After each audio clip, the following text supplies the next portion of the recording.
Hello दोस्तों, स्वागत है आपका स्टडी आईक्यू में। और मैं अभिनव राज आपके लिए लेकर आ गया हूं discussion video for Haryana public service commission.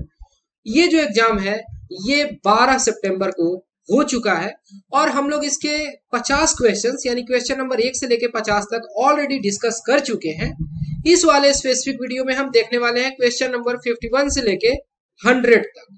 ठीक है, तो चलिए स्टार्ट करते हैं। और हमारा क्वेश्चन नंबर 51 ये रहा, निम्न में से कौन सा आयोग केंद्र राज्य संबंधों पर गौर करने के लिए नहीं बनाया गया था, यानी which of the following commission was not constituted to look into the center state relations in India? Sarkaria commission, Rajamannar committee, Soli Sorabjee commission या एमएम पुंछी कमीशन। तो ये देखिए, सरकरिया कमीशन, राजमन्नार कमीशन और एमएम पंछी कमीशन ये सेंटर स्टेट रिलेशंस के लिए ही बनाए गए थे। लेकिन ये जो सोली सोराबजी कमीशन है ये पुलिस में कई तरीके के रिफॉर्म्स के लिए बनाई गई थी। तो 51 का सही जवाब option number C. Question number 52, which of the following article of fundamental rights is available only to citizens of India? अब जैसा कि आपको पता है कि हमारे जो फंडामेंटल राइट्स हैं वो कुछ ऐसे क्लासिफाई किए गए हैं कि कुछ जो राइट्स हैं वो सिटीजन्स और नॉन सिटीजन यानी कि फॉरेनर्स को भी मिलते हैं। लेकिन कुछ ऐसे आर्टिकल्स हैं जैसे कि आर्टिकल 15, आर्टिकल 16, आर्टिकल 19, आर्टिकल 29 और 30 ये केवल और केवल सिटीजन को मिलते हैं, ये फॉरेनर्स के लिए नहीं है। अब यहां देख लेते हैं, 14 ये सबके लिए है, 21 सबके लिए, 25 सबके लिए। लेकिन आर्टिकल 29 जो है protection of cultural and educational right of minorities ये केवल और केवल सिटीजन के लिए है और आपसे यही पूछा गया है। तो 52 का सही जवाब option number D. Question number 53, यहां पर आपको पब्लिक अकाउंट्स कमेटी के बारे में 3 स्टेटमेंट्स देकर आपसे सही जवाब पूछा जा रहा है।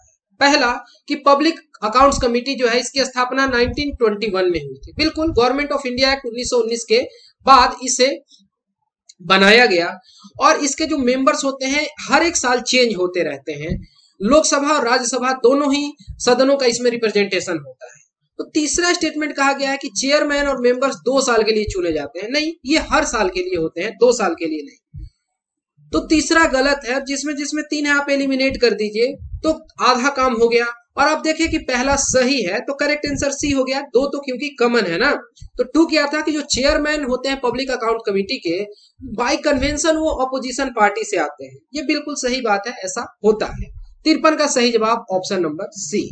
Question number 54, anti defection law के संबंध में सवाल पूछा गया है। 4 स्टेटमेंट्स देकर आपसे पूछा जा रहा है कि कौन सा स्टेटमेंट करेक्ट है। पहला कि ये जो एंटी डिफेक्शन लॉ है ये इंदिरा गांधी की सरकार में इनेक्ट किया गया था। बिल्कुल गलत, ये किया गया था राजीव गांधी की सरकार में। तो पहला गलत है और जिसमें 1 है आप एलिमिनेट कर दीजिए। 50% काम आसान हो गया। 2 दोनों में है यानी कि it is placed under 10th schedule of constitution. इस पर एक ऑलरेडी सवाल आ चुका था मैच करने वाला, तो दूसरा तो सही है ही। तीसरा कह रहा है कि जो एंटी डिफेक्शन लॉ है ये फर्दर स्ट्रेंथन किया गया अटल बिहारी वाजपेयी की सरकार में 93rd अमेंडमेंट एक्ट से। क्या ये बात सही है? नहीं, ये 91st अमेंडमेंट एक्ट से किया गया था। तो तीसरा भी गलत है। और चौथा स्टेटमेंट है कि the law mandates the chairman or the speaker of the respective legislative house to decide on disqualification arising of the defection. ये बात बिल्कुल सही है। तो 54 का सही जवाब ऑप्शन नंबर डी।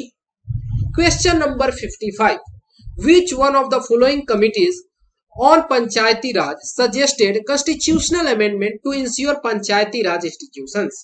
यानी आपसे इनडायरेक्टली ये पूछा जा रहा है कि वो कौन सा कमिटी था जिसने कॉन्स्टिट्यूशनल स्टेटस देने की बात की पंचायती राज इंस्टीट्यूशंस को।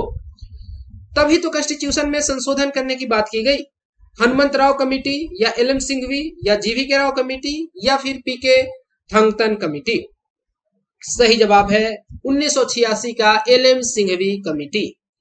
अब यहां पर मैंने कुछ विशेष जानकारियां दे रखी हैं, जैसे कि आप देख सकते हैं कि एलएम सिंघवी कमेटी जो है ये बहुत इंपॉर्टेंट है पंचायती राज के लिए। और इसके बाद ही मेजर चेंजेस हुए हैं, कॉन्स्टिट्यूशनल स्टेटस मिल गया।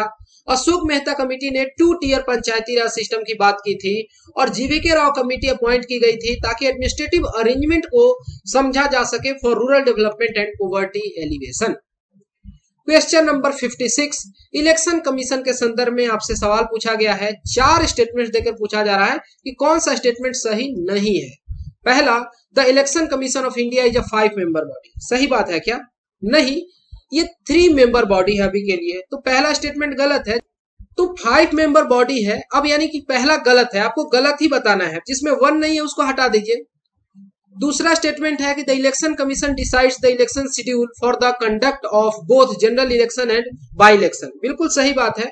दूसरा स्टेटमेंट कि इलेक्शन कमीशन रिजॉल्व करता है जो भी डिस्प्यूट्स होते हैं रिगार्डिंग स्प्लिट या merger of recognised political party, ये भी काम है। और तीसरा, ये फोर्थ स्टेटमेंट जो है कि election commission of India provide करता है election symbol for newly registered party. हाँ, ये काम करता है। तो यहाँ केवल पहला स्टेटमेंट गलत था, तो 56 का सही जवाब option number C. Question number 57, यहां पर लोकसभा के स्पीकर के संदर्भ में आपसे पूछा जा रहा है कि कौन सा स्टेटमेंट करेक्ट है। क्या वो अपना ऑफिस प्रेसिडेंट के प्लेजर में होल्ड करते हैं, यानी राष्ट्रपति के प्रसाद पर्यंत करते हैं? बिल्कुल नहीं। अगर इन्हें रिमूव करने की बात है तो प्रेसिडेंट नहीं हटा सकते हैं, इसके लिए रेजोल्यूशन पार्लियामेंट में पास होता है। पहला स्टेटमेंट ठीक नहीं है। दूसरा कि he or she declares any financial bill as money bill and his or her declaration is final, ये बिल्कुल सही बात है। तीसरा स्टेटमेंट है कि अगर उन्हें रिजाइन करना हो तो अपना रिजिग्नेशन वो प्रेसिडेंट को सौंपते हैं, नहीं, वो वाइस स्पीकर को, डेप्यूटी स्पीकर को सौंपते हैं। और चौथा कि he she must be most senior member of Lok Sabha, नहीं, ये कोई कंडीशन नहीं है। यहाँ केवल एक ही स्टेटमेंट सही है और वो है option number B. Question number 58, कहा जा रहा है इसमें से कौन सा ऑर्गेनिक कंपाउंड है जिसके सबसे कम चांसेज हैं कि परफ्यूम बनाने में यूज किया जाए? अल्कोहल, ईस्टर, कार्बोक्सिलिक एसिड और एल्डिहाइड। तो ये अल्कोहल, ईस्टर और एल्डिहाइड्स का तो यूज करते हैं, लेकिन कार्बोक्सिलिक एसिड का यूज नहीं करते हैं। तो 58 का यही सही जवाब है, option number B. Question number 59, which acid is used for cleaning gold ornaments? Nitric acid, boric acid, sulphuric acid या ऑक्जेलिक एसिड? ऑर्नामेंट्स जो है गोल्ड वगैरह के, उन्हें क्लीन करने के लिए नाइट्रिक एसिड का ही यूज किया जाता है। इसमें ऑप्शंस पढ़ने की भी जरूरत नहीं थी, HNO3। 59 का सही जवाब option number A. Question number 60, इसमें से कौन से वो फेनोमेना है जहां पर कि टोटल इंटरनल रिफ्लेक्शन यूज होता है? यानी कि जब आप देखते हैं कि कोई चीज है रेयरर मीडियम से डेंसर मीडियम में जाता है तो वो नॉर्मल की तरफ बेंड हो जाता है। ये जो नॉर्मल सा फिनोमेना है ये लॉ ऑफ रिफ्रैक्शन कहलाता है। लेकिन एक खास एंगल है, क्रिटिकल एंगल है, जब वापस से वो रिटर्न होकर उसी मीडियम में आ जाता है और इस फिनोमेना को टोटल इंटरनल रिफ्लेक्शन कहते हैं। और जो जंगल में मिराज जंगल कह रहा हूं, मरुस्थल में जो मिराज बनता है, या जो हीरे में झिलमिलाहट होती है, जो चमक होती है, या जो ऑप्टिकल फाइबर्स होते हैं, वो पूरे तरीके से TIR के फेनोमेना को यूज करते हैं। लेकिन कैलिडोस्कोप है, ये जो है यहाँ पर मल्टीपल रिफ्लेक्शंस का यूज होता है, TIR का यूज नहीं होता है। तो 60 का सही जवाब option number B. Question number 61, blockchain technology के बारे में 3 स्टेटमेंट्स देकर आपसे पूछा जा रहा है कि कौन सा स्टेटमेंट करेक्ट है। जो तीसरा स्टेटमेंट है इस पर ध्यान दीजिए कि ब्लॉकचेन जो है वो एक क्रिप्टो करेंसी है। ये बिल्कुल पढ़ने में अटपटा लग रहा है। क्रिप्टो करेंसी जो है वो ब्लॉकचेन टेक्नोलॉजी का यूज करता है, ये बात सही था। तो तीसरा स्टेटमेंट गलत है, उसको हटा दीजिए, आपको ऑटोमेटिकली सही जवाब ऑप्शन नंबर बी मिल जाता है कि केवल 1 और 2 सही है। यानी कि क्रिप्टो मतलब जो करेंसी और ब्लॉकचेन टेक्नोलॉजी पर बात की जा रही है कि जो क्रिप्टोग्राफिकली सिक्योर डेटाबेस है, या कह लें डिस्ट्रीब्यूटेड लेजर्स हैं बहुत सारे, और इसमें बहुत सारे पार्टिसिपेंट्स होते हैं। और दूसरा कि it is a digital ledger of transactions, बिल्कुल सही बात है। तो 61 का सही जवाब option number B. Question number 62, March 2021 में एक महिला है जो नाइजीरियन मूल से आती हैं, जिनका नाम है एनगोजी ओंकोंजो इवीएला। ये डायरेक्टर जनरल बनती है किसी अंतरराष्ट्रीय बॉडी का। किसका बनती है? तो वर्ल्ड ट्रेड ऑर्गेनाइजेशन की ये डायरेक्टर जनरल बनती है। काफी बड़ी बात है। और यहाँ आप देख रहे हैं ये पूरा न्यूज रिपोर्ट है, इसके बारे में आप विशेष जानकारी ले सकते हैं। Question number 63, which of the following pair is correctly wrongly matched? Correctly नहीं, रॉन्गली पूछा गया है। Tesla electric car, bitcoin crypto currency है, बिल्कुल है, ये दोनों सही है। पोकेमॉन गो आप 3-4 साल पहले सुनते होंगे कि एक गेम आया था, मोबाइल गेम था, ऑगमेंटेड रियलिटी यूज करता था। और जूम जो है OTT स्ट्रीमिंग प्लेटफॉर्म, नहीं, OTT स्ट्रीमिंग प्लेटफॉर्म्स में तो आप Netflix, Hotstar, alt Balaji, G5 ये सब सुनते हैं। जूम क्या है? ये वीडियो कॉन्फ्रेंसिंग ऐप है, यही सही नहीं है। तो 63 का सही जवाब ऑप्शन नंबर डी। ये जूम इन कामों में आता है, मीटिंग में, फोन कॉल, ये सब में काम आता है। क्वेश्चन नंबर 64 कि नॉर्थ ईस्टर्न इंडिया का सबसे बड़ा फ्रेश वाटर लेक कौन है, किस स्टेट में, आपसे पूछा गया है। तो देखिए मणिपुर का बिशनपुर इलाका, और वहां पर आपको नजर आता है लोकटक झील। तो जो नॉर्थ ईस्टर्न रीजन का लार्जेस्ट फ्रेश वाटर लेक है, और ये वेटलैंड ऑफ इंटरनेशनल इंपॉर्टेंस है, और यहाँ पर दुनिया का इकलौता फ्लोटिंग नेशनल पार्क है किबुल लेमजाओ नेशनल पार्क, और यहाँ पर एक संघाई डियर की विशेष ब्रीड पाई जाती है। और यहाँ पर ये जो आप इस तरीके से फ्लोटिंग देख पा रहे हैं, ये जो भी आपको मटेरियल सबस्टांस समझ आ रहा है, ये फुमडी कहलाता है, फुमडी के डिपोजिट्स है। क्वेश्चन नंबर 65 फरवरी 2021 में नासा का रोवर लैंड किया था मार्स के ऊपर, किस नाम से, काफी सुर्खियों में रहा था, 2020 में मार्च में भेजा गया था, इसका नाम है परसिवरेंस। 65 का सही जवाब option number A. Question number 66 Mahatma Gandhi ji एक बार मात्र प्रेसिडेंट बने हैं इंडियन नेशनल कांग्रेस के, वो किस सेशन में बने थे, किस अधिवेशन में बने थे, तो 1924 का बेलगांव अधिवेशन, यहीं पर बने थे। बहुत इंपॉर्टेंट सवाल है और आप जरूर इसको जान रहे होंगे। क्वेश्चन नंबर 67 यहाँ पर मैच करना है, यहाँ 4 वीरांगनाओं के नाम दिए गए हैं और इनकी क्या रोल रहे हैं हमारे देश को आजाद कराने में या फ्रीडम स्ट्रगल में, आपको मैच कराना है। जैसे मैडम भीखाजी कामा, आप इनके बारे में जान रहे हैं कि स्टुटगार्ट में इन्होंने पहली बार अंतरराष्ट्रीय भूमि पर राष्ट्रीय ध्वज को लहराया था। तो 2 के साथ 4 आएगा।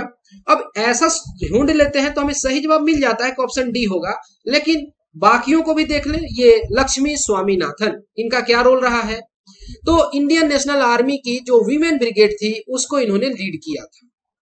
अरुणा अशरफ अली, जो ग्वालियर टैंक मैदान है, जो वहां से 1942 अगस्त क्रांति का आगाज होता है, तो यहाँ पर ये झंडा लहराने का काम की हैं। और बीना दास जी को आप कैसे भूल सकते हैं, इनका क्या रोल है, attempt to assassinate governor Jackson. तो 67 का सही जवाब option number D. Question number 68 यहाँ पर पूछा जा रहा है कि काकोरी कॉन्स्पिरेसी केस में किन रिवोल्यूशनरीज को फांसी की सजा हुई थी, राम प्रसाद बिस्मिल साहब, राजेंद्र लहरी जी, अशफाक उल्ला खान साहब, भगत सिंह, ठाकुर रोशन सिंह या चंद्रशेखर आजाद। तो यहाँ पर राम प्रसाद बिस्मिल साहब, राजेंद्र लहरी साहब, अशफाक उल्ला खान साहब और ठाकुर रोशन सिंह जी, इन चारों को फांसी पर लटका दिया था ब्रिटिशर्स ने काकोरी कॉन्स्पिरेसी केस में। 68 का सही जवाब option number D. Question number 69 which social reform organisation was founded in Bombay by the Dadoba and Atmaram Pandurang, जो कि बाद में एमजी रानाडे के द्वारा पॉपुलराइज किया गया। बहुत आसान सवाल है, आत्माराम पांडुरंग का नाम आता है तो आपके दिमाग में प्रार्थना समाज वैसे ही आ जाता है, ठीक है, इसमें कोई कंफ्यूजन नहीं रहना चाहिए। क्वेश्चन नंबर 70 यहाँ पर एंशिएंट इंडिया के कुछ बुक्स के नाम दिए गए हैं और राइटर्स का कौन सा मैच सही नहीं है आपसे पूछा गया। मृच्छकटिकम क्या शूद्रक ने लिखा है, बिल्कुल लिखा है। रघुवंशम कालिदास की रचना है। बुद्धचरित बिल्कुल सही बात है कि अशोक घोष ने लिखा है, लेकिन ये जो कादम्बरी है ये हर्षवर्धन की रचना नहीं है, ये रचना किया गया है हर्षवर्धन के दरबारी कवि के द्वारा जिनका नाम है बाणभट्ट। तो 70 का सही जवाब option number D. Question number 71 which were the 3 main traditional style of temple architecture in India. तो जैसे आप आर्ट एंड कल्चर पढ़ते हैं, टेम्पल आर्किटेक्चर पढ़ते हैं, तो नॉर्दर्न इंडिया के लिए आपको नागर स्टाइल, साउथ इंडिया के लिए द्राविड़ स्टाइल और एक हाइब्रिड वेसेरा स्टाइल नजर आता है। इसमें कोई कंफ्यूजन नहीं होगा। 71 का सही जवाब option number C. Question number 72 match कराना है, काफी आसान सवाल है, ज्योग्राफी से पूछा गया है। डोल्ड्रम का जो रीजन होता है इक्वेटर के 5-10 डिग्री नॉर्थ से लेके 5-10 डिग्री साउथ के बीच में इस तरीके से देखते हैं, जहां पर कंप्लीट काम होता है, जोन ऑफ काम, बिल्कुल शांत रहता है वो रीजन, उसको डोल्ड्रम कहते हैं। तो ए के साथ जो है 3 आना चाहिए। अब यहाँ कौन सा ऐसा है, एक ही है, काफी आसानी से आप एलिमिनेट कर पाए। इसी तरीके से जो डिफ्लेक्टिंग फोर्स है उसको कोरियोलिस कहते हैं। रोरिंग फोर्टिज जो है ये वेस्टर्लिज के साथ एसोसिएटेड फेनोमेना है। और गिनियन कोस्ट पर जो लोकल विंड बहती है उसको हरमटन कहते हैं, जिसका रीजनल लैंग्वेज में मतलब होता है डॉक्टर विंड। तो 73 का सही जवाब, 72 का सही जवाब option number C. Question number 73 match कराना है, माउंटेन्स के नाम दिए गए हैं उनके हाईएस्ट पीक के साथ। नीलगिरी, सतपुरा, अरावली और हिमालय। तो देखिए हिमालय का हाईएस्ट पीक तो आप जानते हैं माउंट एवरेस्ट, लेकिन उसको नेपाली रीजनल लैंग्वेज में सागर मत्था भी कहते हैं। इसी तरीके से अरावली और इसका हाईएस्ट पीक जो है Sirohi district mount Abu. Satpura hills और इसकी हाईएस्ट पीक धूपगढ़। और नीलगिरी की हाईएस्ट पीक कौन है? दोदा बेटा। अब मैच करा लेना बहुत आसान है, एक के साथ 4 आना चाहिए और एक ही ऑप्शन है, तो 73 का सही जवाब ऑप्शन नंबर सी।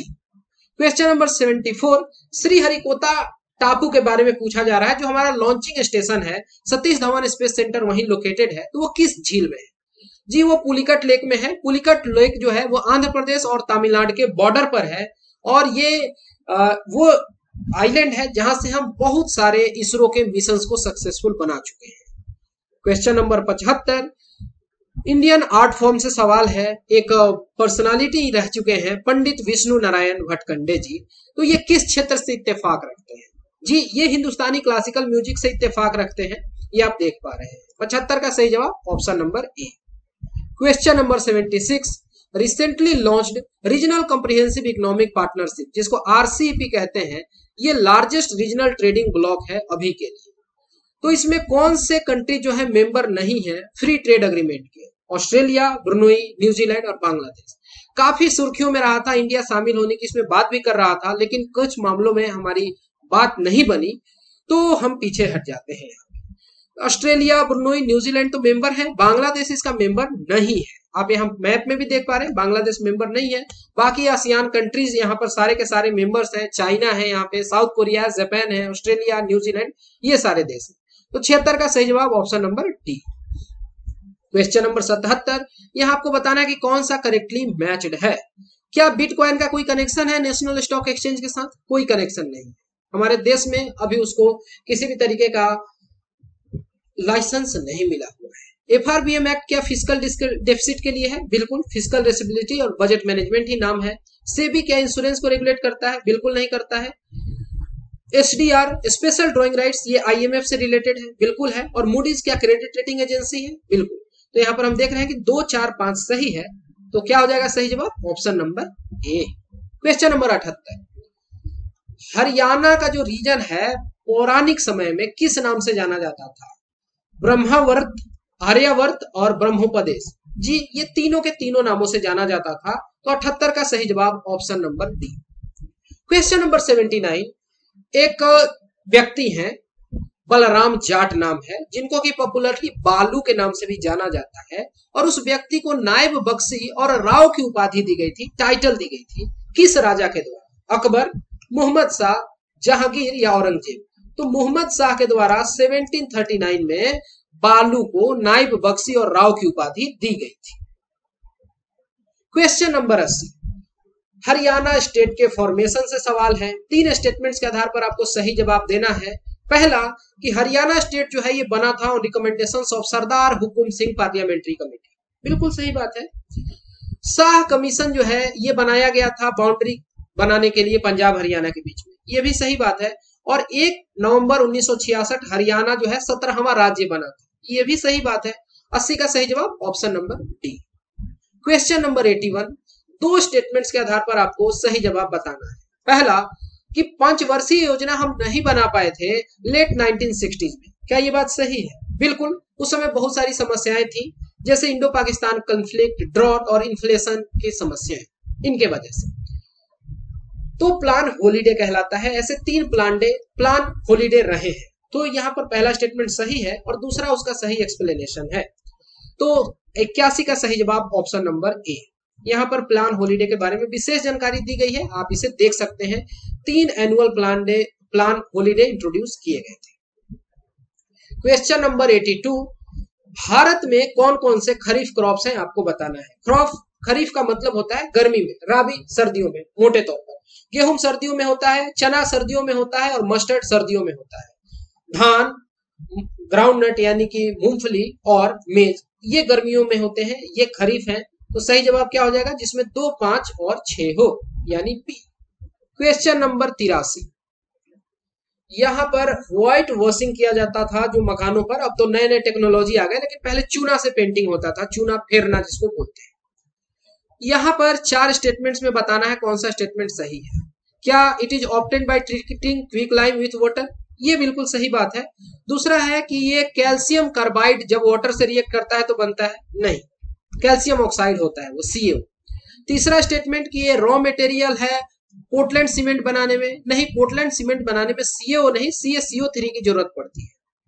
और चौथा स्टेटमेंट है it is called slaked lime and it's chemical formula is COH का होल ट्वाइस। बिल्कुल सही है, CaO प्लस H2O, तो ये होता है CaOH का होल ट्वाइस। आप देख पा रहे हैं, तो यहाँ पर पहला स्टेटमेंट सही है और चौथा सही है, तो 83 का सही जवाब option number A. Question number 84, washing soda के बारे में सवाल पूछा गया है। ध्यान दीजिएगा, वॉशिंग सोडा यानी कि आप दोनों हाथों से जब कपड़ा जो है धुलते हैं तो उसमें 2 आना चाहिए। वैसे ट्रिक है याद रखने का, जिसको कि सोडियम कार्बोनेट कहते हैं। यहाँ पहला स्टेटमेंट कह रहा है कि ये सोडियम हाइड्रोजन कार्बोनेट है, नहीं, वो बेकिंग सोडा होता है। पहला स्टेटमेंट गलत है। दूसरा सही है कि सोडियम कार्बोनेट है और इसका pH जो है 7 से अधिक होता है, बिल्कुल सही, बेसिक नेचर का होता है। 2 सही है, 1 गलत है। तीसरा है कि ये केक बनाने में मदद करता है। केक बनाने में तो बेकिंग सोडा यूज होगा ना, वॉशिंग सोडा थोड़ी, तो तीसरा गलत है। और चौथा it is use for removal of permanent hardness of water, ये बिल्कुल सही है। तो 2 और 4 सही है, तो सही जवाब हो जाता है 84 का option number B. Question number 85, वापिस से pH पर सवाल कि इसमें से किसका pH 7 से कम होगा, यानी इसमें से कौन कौन से एसिडिक प्रॉपर्टी दिखाते हैं। Gastric juice, coffee, Apple juice और लिक्विड इन कार्बेट, चारों के चारों ये एसिडिक नेचर के हैं, तो सही जवाब 85 का option number D. Question number 86, इसमें से बेस्ट इलेक्ट्रिक कंडक्टर कौन है, यानी सबसे कम रेजिस्टेंस कौन देता है। गोल्ड, एल्यूमिनियम, कॉपर और सिल्वर। तो बेस्ट जो है कंडक्टर वो सिल्वर है, फिर कॉपर, फिर गोल्ड और आखिरी में एल्यूमिनियम आएगा।